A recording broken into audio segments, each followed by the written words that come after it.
Shalom, God's people. I think coconut is an amazing flavor. I mean, coconut rice, coconut cake, coconut veggie soup, the list goes on.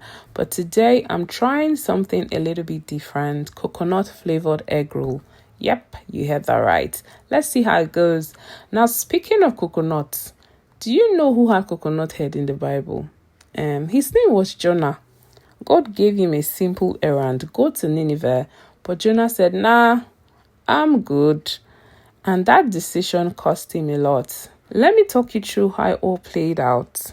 One day, the word of the Lord came to Jonah, and God asked him to go to Nineveh to preach against their wickedness and ask them to repent. But instead, Jonah entered the ship to Tarshish. While he was in the ship, there was a great wind and a violent storm arose. Everyone in the ship, they were all bothered. They were crying to their own God. And lo and behold, Jonah was below the deck sleeping.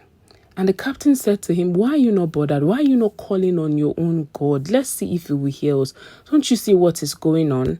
The sailors said to each other, let's cast lots. Let's see who is responsible for this. Behold, when they cast the lot, it fell on Jonah.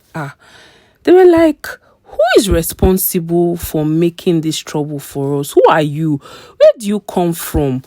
What country are you from? What do you do?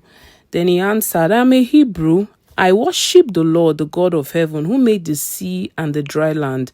This terrified them, and they asked, what have you done?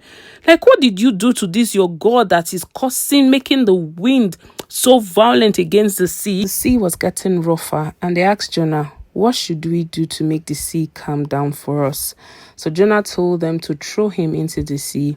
But before they did that, they cried to God and asked God to show them mercy for taking this man's life, and God shouldn't hold them accountable. So they took Jonah and they threw him overboard. And guess what? The raging storm calmed down, and these men greatly feared the Lord, and they offered a sacrifice to the Lord and made vows to him.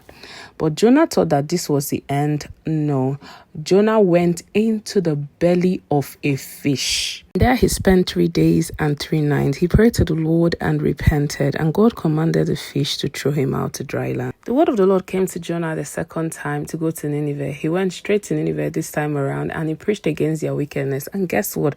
They all repented and turned to God. Jonah refused to go to Nineveh because he knew God is merciful. Let's not be like Jonah. Let's walk in obedience all the time. God bless you.